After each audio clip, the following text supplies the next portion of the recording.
मैं डॉक्टर वीरेंद्र मडान, गुरु आयुर्वेद से। आज का विषय है इरिटेबल बाउल सिंड्रोम, यानी कि गृहिणी, और इसको संगृहिणी भी कहते हैं। IBS, irritable bowel syndrome. यह एक भयंकर रोग है और बहुत से लोगों में ये मिल रहा है लगातार। लोग परेशान हैं, बार बार मल का त्याग होना, मल के साथ चर्बी भी आ जाती है और रोगी घबराया हुआ और दुखी दिखाई देता है। संगृहिणी में प्यास अधिक लगती है, कमजोरी आती है, आलस चढ़ा रहता है और अन्न पचने के टाइम पर पेट में जलन होती है, मुंह में लार आ सकती है और तना हुआ पेट रहता है। कभी कभी इतना बढ़ जाता है कि कानों में आवाज़ आती है, जिसे कर्णनाद बोलते हैं, और भोजन में इसकी रुचि नहीं रहती और पाचकाग्नि मंद हो जाती है। पहले अतिसार होता है, वो मंदाग्नि के कारण पहले अतिसार होता है, और अतिसार के बाद, ठीक होने के बाद भी अगर हम ठीक से नहीं खाते, अपथ्य करते हैं, जो चीज़ नहीं खानी है वो खाते हैं, तो उससे हमारी पाचकाग्नि या जठराग्नि बहुत मंद हो जाती है, जिसके फलस्वरूप ये इरिटेबल बाउल सिंड्रोम हो जाता है।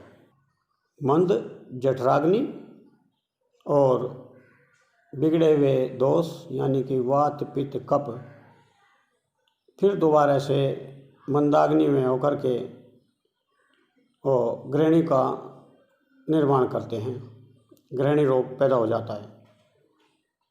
खाया हुआ भोजन तीनों दोषों से विकृत होकर के, यानी वात पित्त कफ, इन तीनों से विकृत होकर के कुछ पक्का कुछ कच्चा आम युक्त पीड़ा सहित बार बार मल का त्याग करना गृहिणी रोग कहलाता है। कारण, इसका कारण मेन जठराग्नि का मंद हो जाना, और इसके भी कारण कई हो जाते हैं, जैसे अत्यधिक मात्रा में भोजन करना, यानी पाचन शक्ति से भी अधिक भोजन करना, और गरिष्ठ भोजन करना, ये इनका कारण है।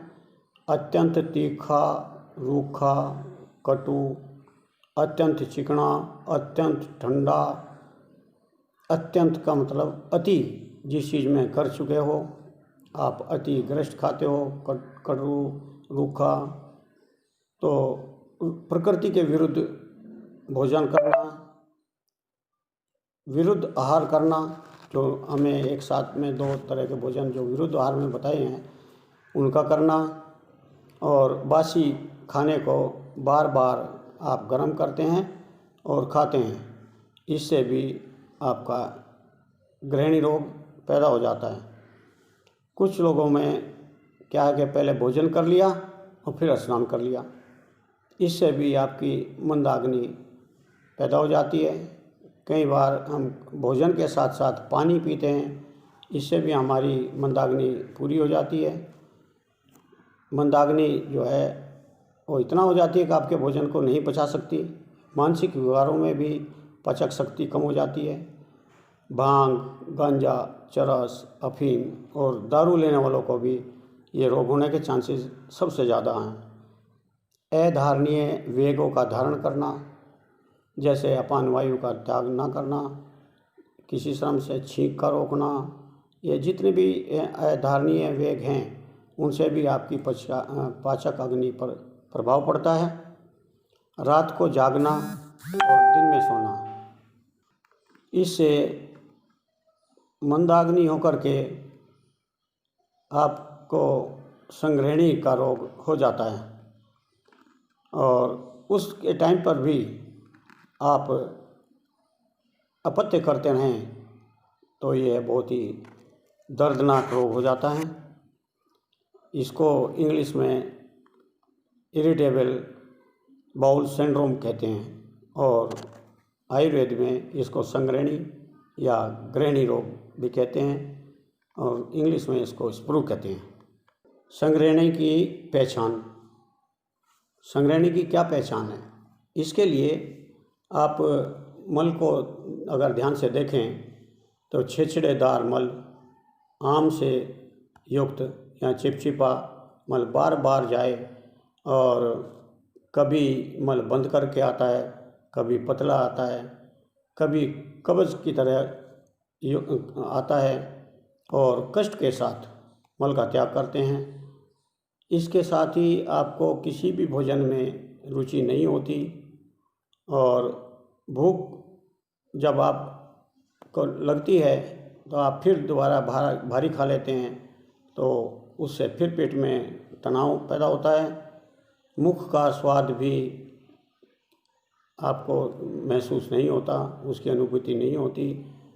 जोड़ों में दर्द रहने लगता है और खाने के कुछ देर बाद आपको खट्टी डकारें आने लगती हैं और कभी कभी ज्वर भी हो सकता है। शरीर बहुत कमज़ोर हो जाता है। इसके कुछ दिन तक चलते रहने से बैक्टीरियल इन्फेक्शन हो सकता है और बैक्टीरिया की उत्पत्ति के बाद आपके शोथ और सूजन शरीर पर हो सकती है। इसमें रसक्षय और रक्तक्षय के भी लक्षण मिलते हैं।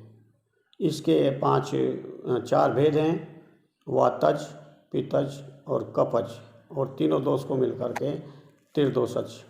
इस प्रकार से आप बाउल सिंड्रोम को पहचानें और इसके लिए सावधानी करें, अपने चिकित्सक को दिखाएं, उनसे सलाह लें। इसका इलाज बहुत ज़रूरी है, आप सावधान होकर के अपना इलाज करें, अन्यथा धातु अक्षय भी इसमें हो जाता है। धन्यवाद, नमस्कार।